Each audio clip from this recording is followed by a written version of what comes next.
Assalamualaikum warahmatullahi wabarakatuh. Halo guys, kembali lagi bersama saya Bobby Herin. Kita akan komentari debat capres tentang permasalahan di Papua. Nah, ini menarik guys, sangat menarik. Jadi gini, Prabowo menekankan betapa bahwa ada masalah geopolitik, intervensi asing, orang-orang pihak-pihak asing yang ingin dan dalam negeri ya, yang tentu di backup asing, yang seide dengan ideologi yang asing itu ingin Indonesia belah gitu. Nah, jadi Pak Prabowo tuh menekankan untuk itu, geopolitik itu, dan juga menghentikan kekerasan. Nah, kalau Ganjar mengatakan bahwa harus ada dialog, ya harus ada dialog untuk menyelesaikan masalah ini. Kalau Pak Anies dia lebih komprehensif, ya. Meskipun dia tidak ngomong tentang geopolitik, tapi dia ngomong tentang hal dasar, yaitu tentang ketidakadilan. Jadi ketika tidak adanya ketidakadilan di Papua, sehingga itu akan seperti kayak semak yang kering. Sehingga kalau disulut api itu gampang terbakar. Jadi kalaulah masalah di Papua itu diselesaikan dari akarnya, yaitu supaya jangan kering, apapun itu api, kalau rumput itu basah, api pun tidak akan mempan gitu. Artinya adalah harus ciptakan tuh keadilan dengan cara dialog. Jadi bukan hanya masalah menghentikan kekerasan. Jadi ketika datang sana itu ya solusi Pak Anies. Ketika ada orang datang sana mau pemerintah itu harus nomor satu message adalah keadilan, hadirkan keadilan. Nah itu akan menghentikan kekerasan dengan dialog juga gitu kan. Nah ini beda dengan Prabowo ya. Memang kita tahu ada masalah geopolitik ya.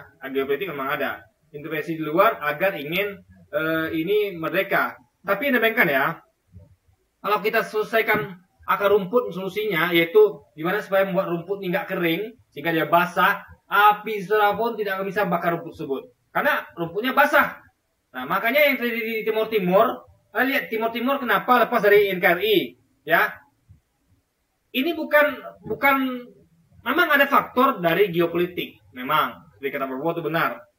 Tapi masalah yang pokok adalah ketidakadilan yang jadi Timur Timur. Sehingga mereka tuh dengan gampang diprovokasi, dibujuk oleh pihak asing untuk merdeka. Kalau pembangunan merata sampai Timur Timur, mereka tidak akan bisa dibujuk. Mereka tidak akan bisa, karena mereka merasa bahwa, oh, Indonesia sudah adil kepada kami.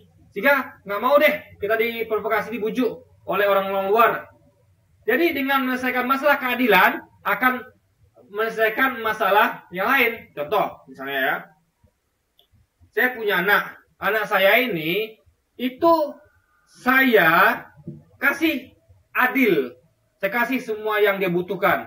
Dia butuh kendaraan untuk kuliah atau sekolah, saya kasih. Dia butuh fasilitas untuk belajar, buku-buku pelajaran, gizi yang cukup, saya kasih. Dia butuh hiburan yang baik, saya kasih. Saya kasih semuanya. Saya adil buat anak-anak saya. Tiba-tiba ada orang ngompor-ngompori, ayah kamu tuh jahat loh, nggak adil. Masa kalian diperlakukan beda? Dia ayahmu lebih sayang daripada kamu sebagai anak sulung dibanding anak bungsu. Ayah kamu coba lihat pelakuannya. Kamu dikasih lebih, yang ini kurang, dikompor-kompori, diadu domba. Apa jawaban anak saya? Bapak ini ngaco, kalian ini ngaco. Bapak saya itu adil sama kami. Saya dan kakak saya itu dapatnya sama, porsinya sama. Ya, kalau saya dapat jajan 5.000, kakak saya bisa 10.000, itu wajar. Mungkin orangnya bilang kan, lihat tuh kakakmu dikasih jajan 10.000, saya 5.000. Nah dia bisa jawab, karena saya ajarkan, keadilan itu bukan berdasarkan pada jumlah, tapi bukan jumlah saja, tapi posisi. Kakak kamu, papa kasih uang jajan 10.000, kamu cuma 5.000 karena sekolah kakakmu lebih lama. Dia butuh makan minum lebih banyak daripada kamu karena dia sekolah dari pagi sampai sore. Kamu kan sekolah dari pagi sampai siang. Kamu bisa makan di rumah.